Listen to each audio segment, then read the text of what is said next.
This bulletin proudly brought to you in association with Alex Campbell's Menswear.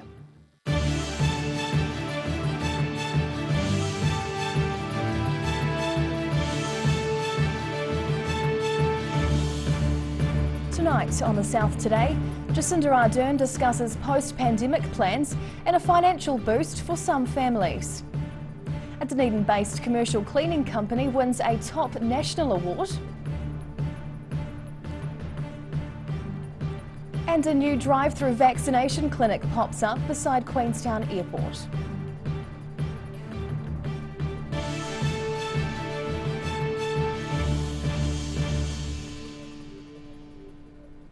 Kia ora, good evening, I'm Hannah Wilkins. The Prime Minister enjoyed a busy series of engagements during her visit to Dunedin yesterday. Jacinda Ardern met with schools children, health service workers and video gaming creators. She also made time to sit down with the ODT, covering issues ranging from COVID-19 to the situation in the Ukraine. Prime Minister Jacinda Ardern visited Dunedin yesterday as the South endured another record day of COVID-19 cases. She says the government's already looking towards a post-pandemic world, but says New Zealand isn't immune from the global energy shock caused by the war in Ukraine. The PM admits many people are under financial pressure and says some help is at hand. Due to come in on the 1st of April are those family tax credit changes, so that extra boost is going to benefit about 60% of families. On top of that, you've got the minimum wage increases.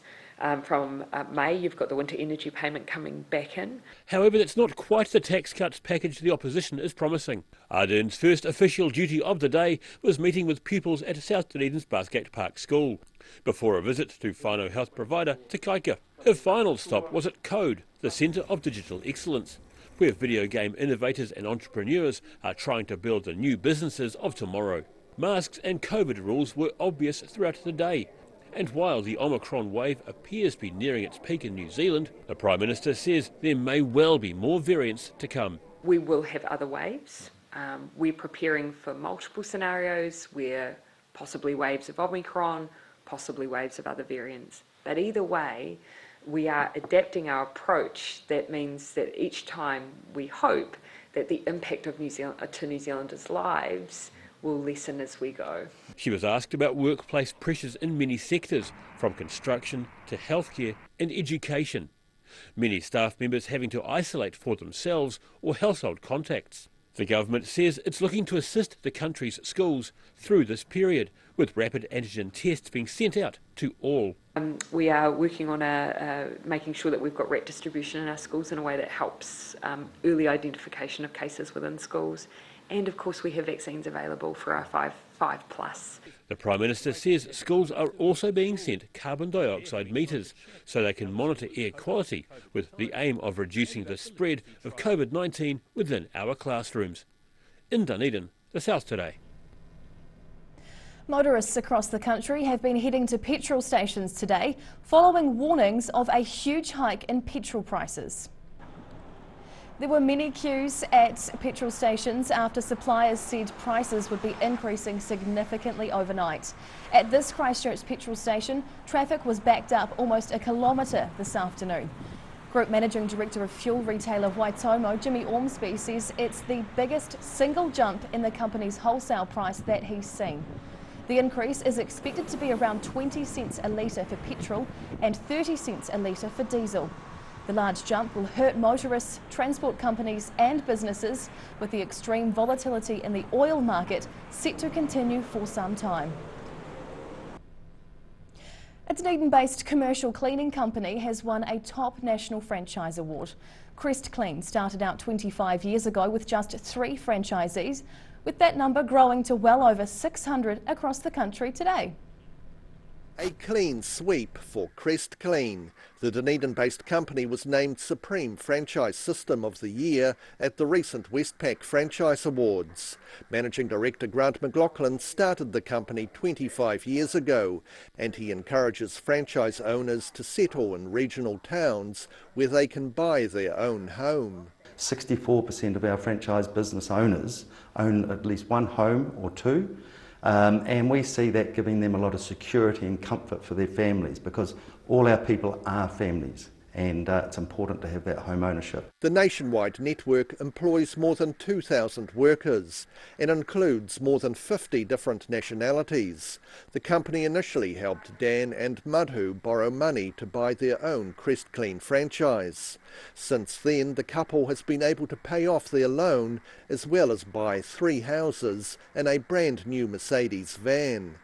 While there's more than 600 Crest Clean franchises around the country, McLaughlin says there's plenty of work to go around. They don't really compete against each other because they've all got their own individual contracts, and of course they can gain their own income streams by undertaking good customer services. COVID-19's seen an increase in demand for cleaning services, and the company's been able to adapt to the challenges of the pandemic. We were match fit because all our systems and all our training and all our chemicals and the way we operate was set up in 2011 when we had the swine flu here in New Zealand.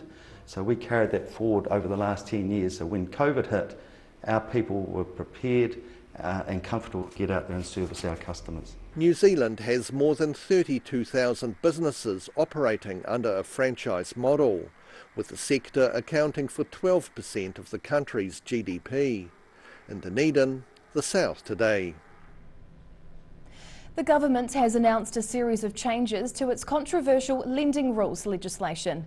Minister of Commerce and Consumer Affairs David Clark is supporting a number of practical amendments to the Credit Contracts and Consumer Finance Act. The original intention was to crack down on loan sharks borrowing to vulnerable people. However, ODT investigations found it caused banks to overly scrutinise the personal finances and spending habits of mortgage applicants, including Kmart shopping trips and eating habits. Dr Clark says the recommended changes will ensure New Zealanders can still borrow credit and were made after feedback from banks and consumers.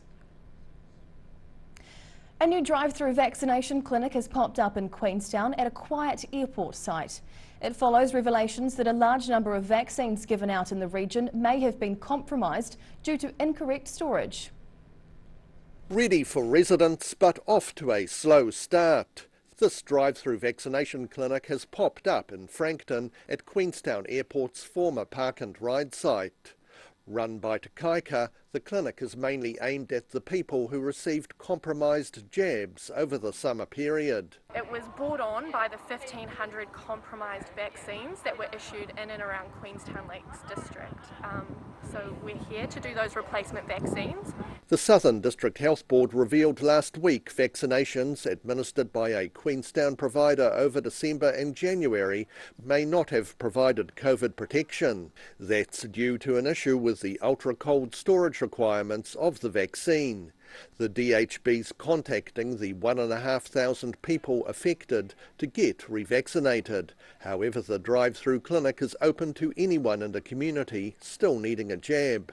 We're also offering first and second doses and boosters to adults, children ages 5 to 11. Liscombe says the clinic staff are also happy to answer any questions people might have about the COVID-19 vaccination process. Some people just have questions, and they do have a couple stories. You know, some people can be sceptical about the vaccines or just general nerves, but we're just here to listen, support and reassure people. And there's the addition of a sweet temptation with free ice creams for those getting vaccinated here. We do have a Mr. Whippy van, so complimentary ice creams from Linda in there, so come by. The drive-through clinic was hoping to be busier today, open until 7 p.m. near Queenstown Airport.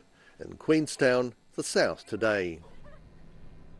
Whai Yakane, still to come on the South Today.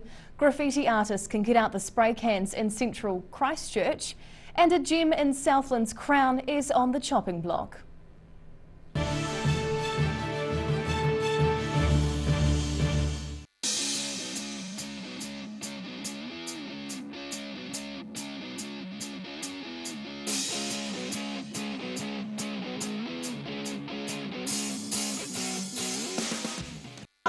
We're a concern Otago. Age Concern Otago hosts a multitude of social activities, Including interwalks. at risk of developing melanoma skin cancer, you owe it to yourself to have a mole map.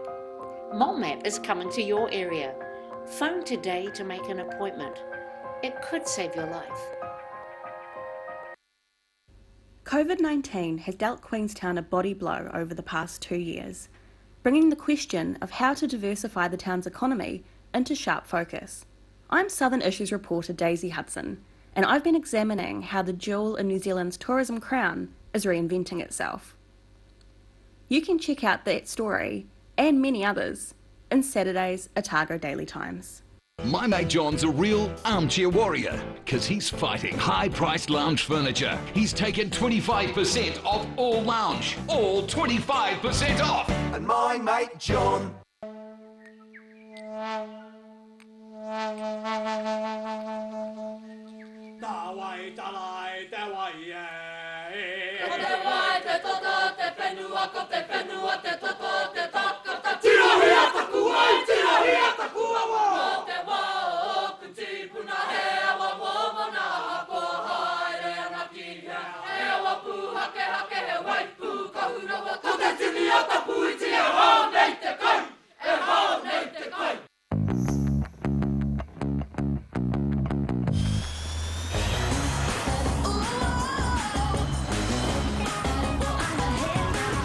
Spark your joy with jazz, the next generation from Honda. Hi there, guess who? Do you recognise the eyes? Oh, okay, it's a haircut. Anyway, it's Lindsay here from Campbell's Menswear. Our 3 stores are carrying on as usual. Despite what's happening in the world, we have got some great stock for you. Personally, I've spent 50 years in this business and we have some excellent supplier relationships. We've got great stock, it's hand-picked, it's here, it's on time, and it's ready for this great summer. Alex Campbell Menswear, it fits. So, as my favourite cut says, keep calm and carry on. Every day the team at Gillian supports grieving families at their time of need, from answering your questions to organising a farewell that reflects the wishes of your loved one. We can help. Call Gillian's today.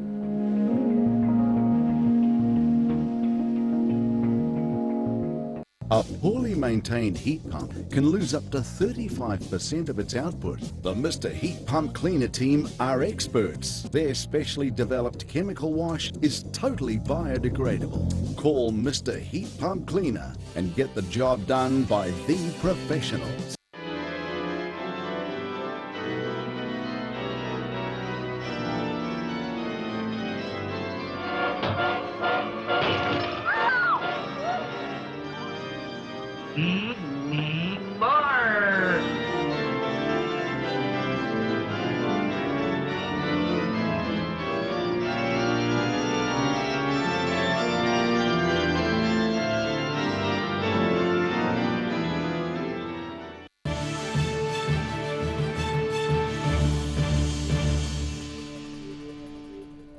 Tanakwe, welcome back.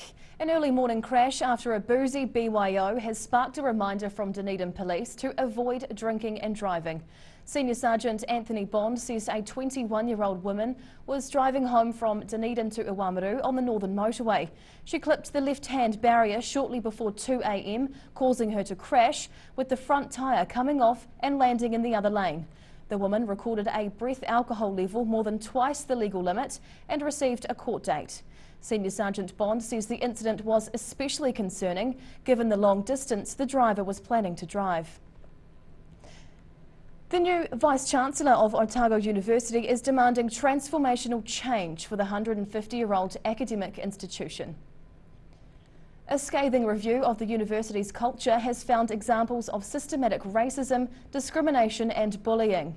The review was set up to investigate allegations of racism at the School of Physical Education, Sport and Exercise Sciences. The report also claims the institution is not committed to the Treaty of Waitangi with the success of Māori students, despite claims by Otago University. Vice-Chancellor David Murdoch is promising that creating change will be his highest priority. A new 10-day festival is underway in Christchurch with 7 large murals being painted on the sides of buildings in the CBD. The inaugural Flair Street Art Festival is aiming to recapture the city's global status as a street art capital, which has been lost as Christchurch is rebuilt.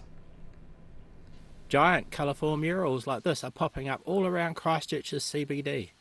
7 Kiwi artists are creating the giant artworks as part of the Flair Street Art Festival. Christchurch became a home for street art following the 2011 earthquakes, Lonely Planet even ranking it alongside the likes of New York, Barcelona and London. But as new buildings popped up, the city lost many of its artworks. We're just trying to reclaim that because a lot of buildings are built in front of those iconic pieces, and there's the ballerina that's near the Isaac Theatre, and there's those really beautiful murals that we know and love, but can't see them anymore, so it's really important to bring them back. Whaimalo admits getting business owners to agree to have a large mural on their wall was a challenge when they didn't know what it might end up looking like. So all of the artists have creative freedom to paint what they want, and that's kind of the part of the festival, is that we give them a wall and they do what they want with it. Christchurch graffiti artist Icarus is one of the muralists and believes Christchurch still has one of the strongest street art scenes in the Southern Hemisphere. A lot of artwork definitely over the last decade or so has come and gone. For a lot of graffiti writers and street artists as well, especially graffiti though, graffiti is a really transitional or transient art form. He took part in the festival to promote his more traditional style of graffiti art. The concept of it is or the layout of it is sort of video game, based on an old school platform video game, kind of reminiscent of Mario, Alex the Kid and those sort of games I grew up playing. The artistic creations will continue this week, with the Flair Street Art Festival officially winding up on Saturday. In Christchurch, the South today. Invercargill's iconic pyramid may be demolished to free up space to build a new Southend Museum and Art Gallery. The unusual pyramid-shaped building has stood in Queen's Park for nearly 30 years, with the building closed in 2018 due to earthquake risk. A report to the Invercargill City Council says the best option is to demolish the pyramid and build a new structure in the same location. The museum is home to a successful tuatara breeding program, which would be moved to a new, separate enclosure. The cost of building new facilities is around $75 million, with the option of earthquake strengthening the existing building only slightly cheaper. FI Arkane, after the break on the South today, the Tactics prepare to face the Southern Steel in Christchurch, and we take a look at the weekend weather.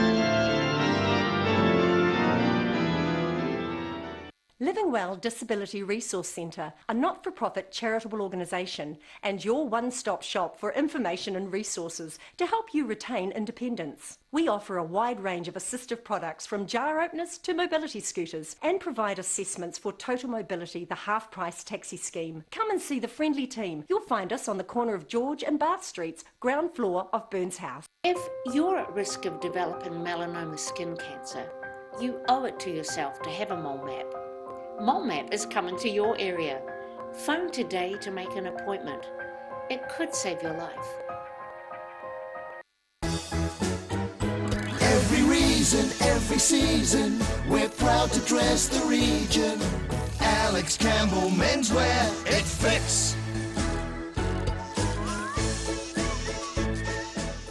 A poorly maintained heat pump can lose up to 35% of its output. The Mr. Heat Pump Cleaner team are experts. Their specially developed chemical wash is totally biodegradable. Call Mr. Heat Pump Cleaner and get the job done by the professionals. My mate John's a real armchair warrior, because he's fighting high-priced lounge furniture. He's taken 25% off all lounge. Lounge suites, armchairs, two-seaters, three-seater recliners, corner suites, chaises, sofa beds, lifted chairs and more. All 25% off. Plus pay it off over 24 months interest-free. This weekend at John's Furniture Warehouse, Stafford Street and online. Get that furniture from Stafford Street and my mate John.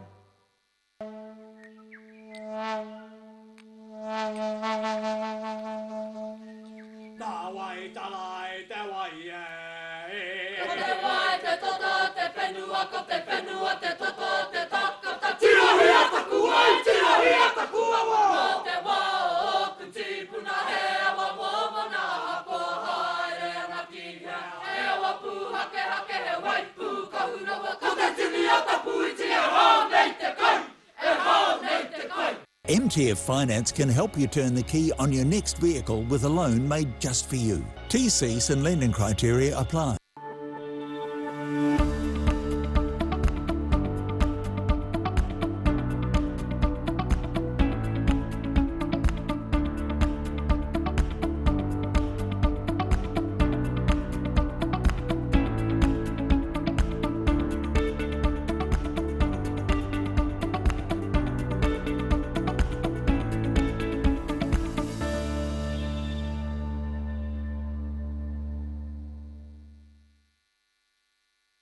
Hi, my name's Matt and I'm the Dines Group CEO. Dines is a company that's focused on selling logistics solutions to its customers. We're passionate about selling efficiency and we've been selling efficiency for over 50 years now.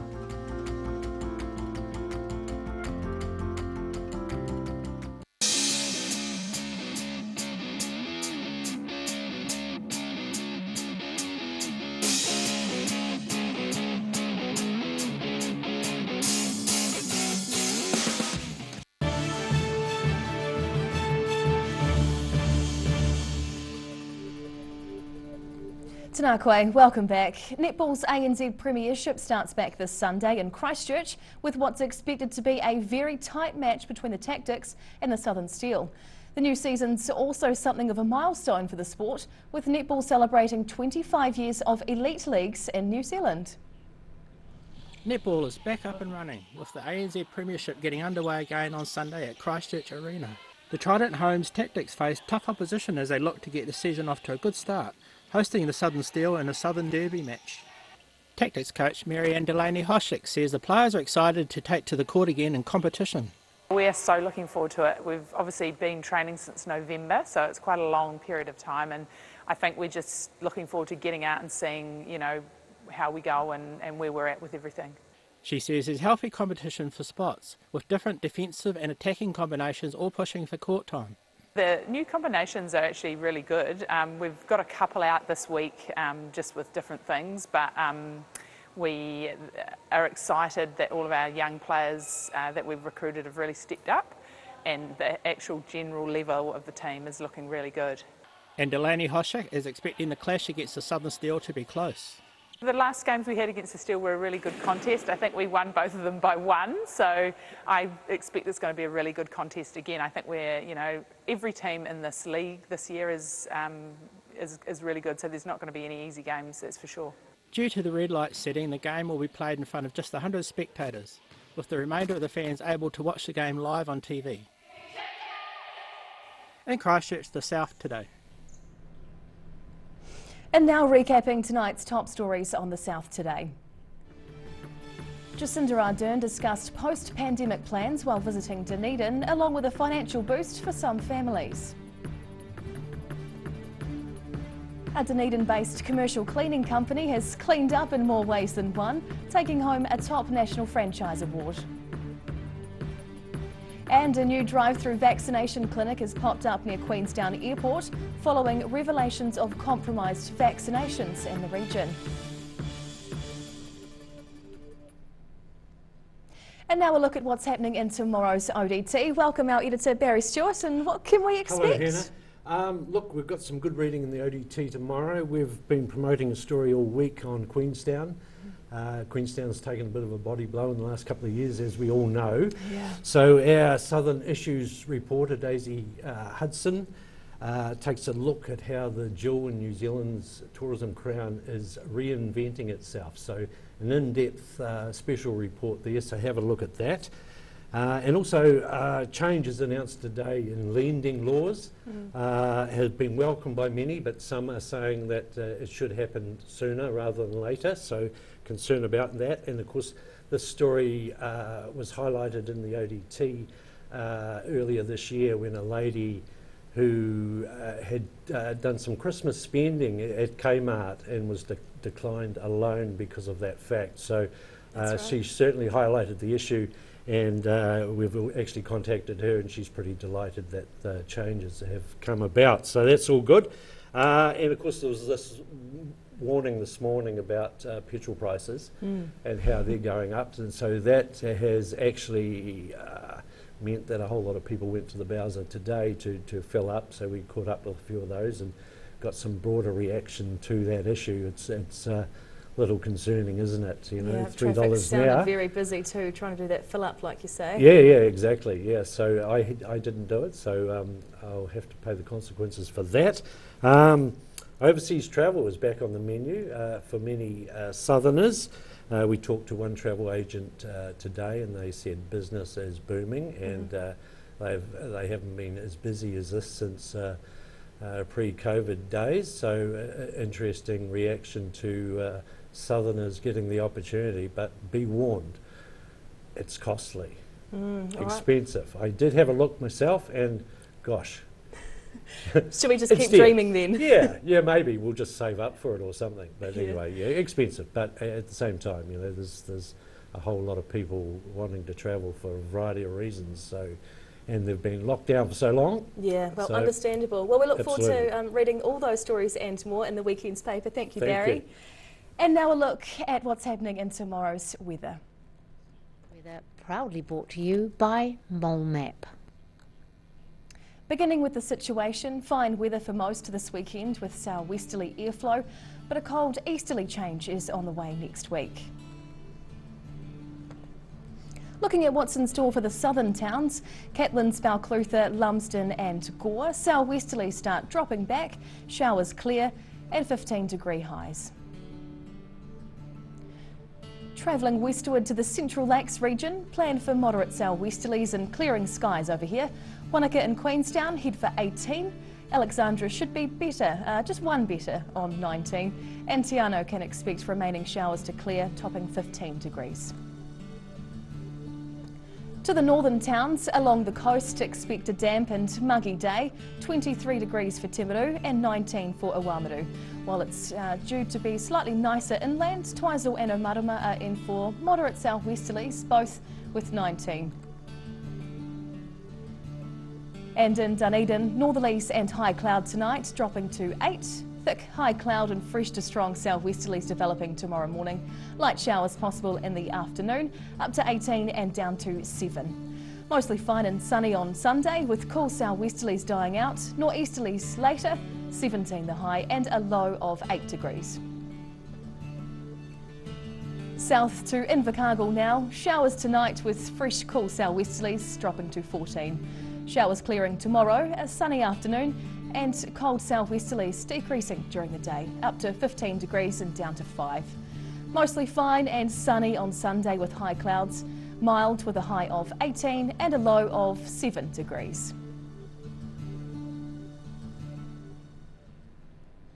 That's the news this Friday. For the latest news and videos from the southern region, head online to odt.co.nz and you can follow Channel 39 on YouTube to catch our news bulletins on demand.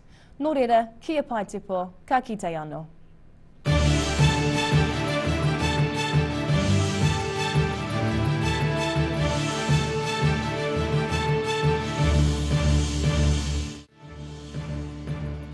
This bulletin proudly brought to you in association with Alex Campbell's Menswear. Public interest journalism funded through New Zealand On Air.